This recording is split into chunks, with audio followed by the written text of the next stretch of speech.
Hello, welcome to Nithi's kitchen. ஒரு interesting and டேஸ்டியான ஒரு சாம்பார் ரெசிபியோடு தான் நான் இன்றைக்கி வந்திருக்கேன். புளி ஊற்றாமல் எப்படி சாம்பார் வைக்கிறதுன்னு பார்க்கலாம் இன் மை ஸ்டைல். ஒரு குக்கர் வச்சுக்கோங்க. குக்கரில் இன்றைக்கி 200 ml ஆஃப் கிளாஸில் நான் half of the glass of பருப்பு எடுத்திருக்கேன். நல்லா வாஷ் பண்ணி எடுத்துக்கோங்க. ஒரு பெரிய சைஸ் டொமேட்டோவும் இப்படி கட் பண்ணி எடுத்துக்கலாம். ஆஃப்டர் தட் இது முங்குற அளவுக்கு நம்ம தண்ணி ஆட் பண்ணியிருக்கோம். தென் கொஞ்சமாக மஞ்சள் தூள், கொஞ்சமாக ஆயில் ஆட் பண்ணியிருக்கேன். பருப்பு வேகும்போது பருப்பு தண்ணி வெளியே வராமல் இருக்கிறதுக்காக ஆயில் ஆட் பண்ணியிருக்கேன். கடாய் வச்சுக்கோங்க. கடாயில் 3 table spoon of oil add பண்ணிக்கலாம். ஆயில் நல்லா சூடானதுக்கு அப்புறமா ஒரு பிக் சைஸ் ஆனியன் இப்படி க்யூப்ஸாக கட் பண்ணி வச்சுருக்கேன். இதையும் நீங்கள் ஆட் பண்ணிக்கோங்க. ஆயில் நல்லா வதங்கி வரும்போது இன்றைக்கி வெஜிடபிள்ஸ் பார்த்திங்கன்னா 1 பிக் சைஸ் ரேடிஷ், கொஞ்சமாக சவ் 1 பொட்டேட்டோ அண்ட் 1 கேரட். இது எல்லாமே நான் இந்த மாதிரி ரவுண்ட் ஷேப்பில் கட் பண்ணி எடுத்திருக்கேன். இது எல்லாமே வதக்கி எடுத்துக்கோங்க. உங்கள் வீட்டில் என்ன வெஜிடபிள்ஸ் இருந்தாலும் you can add. It's up to your choice தான். என்ன வெஜிடபிள் போட்டாலுமே சாம்பார் டேஸ்டியாக தான் இருக்கும்.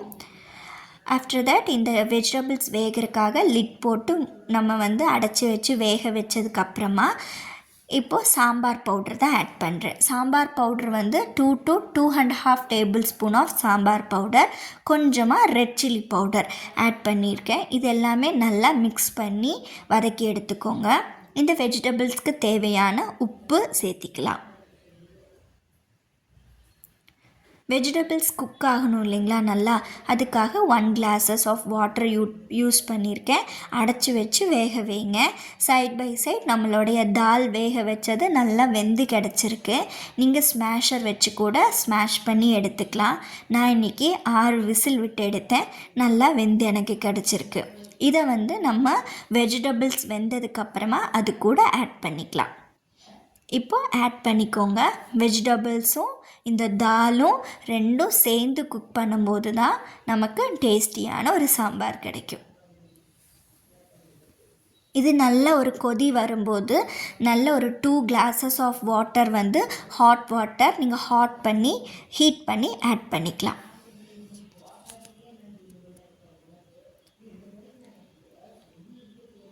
இது நல்லா இலக்கி விட்டுக்கோங்க.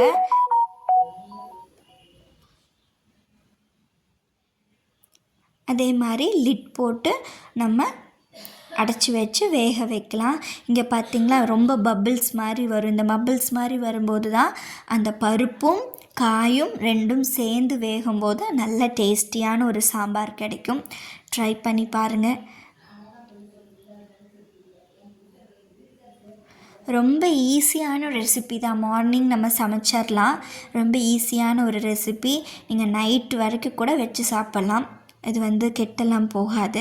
இந்த மாதிரி எண்ணெய் எல்லாம் பிரிஞ்சு வரணும் இந்த சாம்பாரில். சைட் பை சைட் நம்ம தாளிக்கிறதுக்கு என்னென்னலாம் ஆட் பண்ணுறோன்னு பார்த்துக்கலாம். 1 டேபிள் ஸ்பூன் ஆஃப் கடுகு, அதுக்கப்புறமா கொஞ்சம் கருவேப்பிலை, இது மட்டும்தான் ஆட் பண்ணியிருக்கேன். நீங்கள் இதை நல்லா ஹீட் பண்ணி கடுகு பொரிஞ்சதுக்கப்புறமா இந்த சாம்பாரில் நம்ம ஆட் பண்ணிக்கலாம். பெருங்காயப்பொடி நிறையா சாம்பாரில் சேர்க்கலாம். ரொம்ப டேஸ்டியாக இருக்கும். இப்போது இதெல்லாமே நம்ம தாளித்தது எல்லாமே ஆட் பண்ணிவிட்டு இது சாம்பாரில் அது கொஞ்சம் நேரம் வேகட்டும். இன்னும் டேஸ்ட் என்ஹான்ஸ் பண்ணி கொடுக்கறதுக்காக நான் கீ 1 டேபிள் ஸ்பூன் ஆட் பண்ணியிருக்கேன். உங்களுக்கு வேணும்னா நீங்கள் ஆட் பண்ணிக்கலாம். It's up to your choice தான். அப்புறம் நல்லா கடைசியில் கொத்தமல்லி இலையெல்லாம் தூவி விட்டு இந்த சாம்பார் டேஸ்ட் பண்ணி பாருங்கள். ரொம்ப சூப்பராக அருமையான ஒரு ரெசிபி. என்னோடய வீடியோஸ் பிடிச்சிருந்தா லைக் பண்ணி, ஷேர் பண்ணி, கமெண்ட் பண்ணுங்கள், சப்ஸ்கிரைப் பண்ணுங்கள்.